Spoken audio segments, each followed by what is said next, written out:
일본이 최근 들어 우리 정부의 군수품 지원 협정, 이른바 악사 체결을 거듭해서 요구하고 있습니다.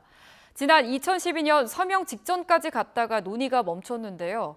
지금에 와서 갑자기 다시 이야기를 꺼낸 이유가 무엇일까요? 도쿄의 이승배 특파원이 알아봤습니다.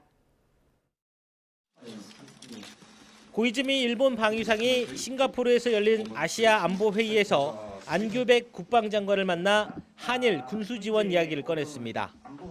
지난달 외무 방위 차관급들이 한국에서 2+2 회의를 가졌을 때도 이 문제를 거론했는데 한 달도 안 돼 공식 자리에서 또 언급한 겁니다.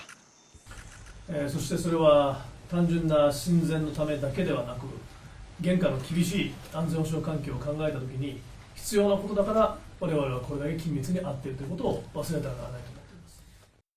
정확한 용어는 ACSA, 보통 악사라고 부르는데 군수 물자를 주고받을 수 있다는 국가 간 약속입니다.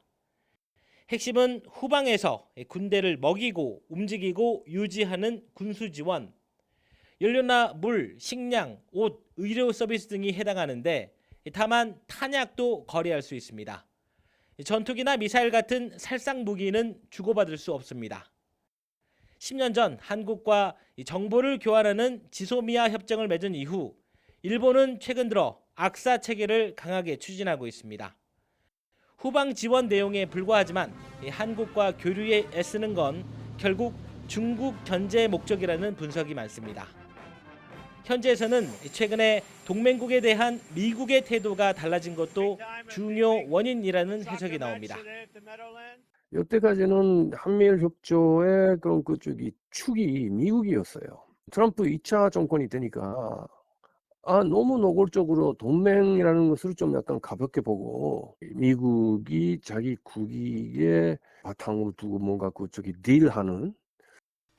전략적으로는 물자 협력이 꼭 나쁜 것만은 아니라는 의견도 있지만 한국은 국민 정서상 일본과 군사 협력에 민감할 수밖에 없습니다.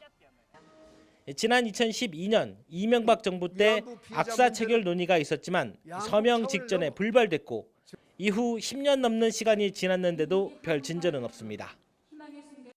악사가 체결이 되면 일본의 군함이나 또는 수송기가 한국의 공항이나 또는 항만을 사용할 수도 있는 거거든요. 그러면 여기에 따른 이제 국민들의 정서가 있단 말이죠.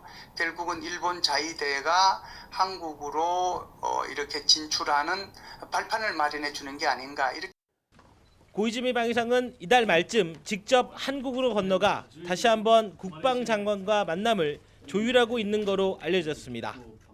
한일 관계가 그 어느 때보다 좋은 만큼 일본은 계속해서 악사 문제를 주요 의제로 올릴 가능성이 크다고 전문가들은 보고 있습니다. 도쿄에서 YTN 이승배입니다.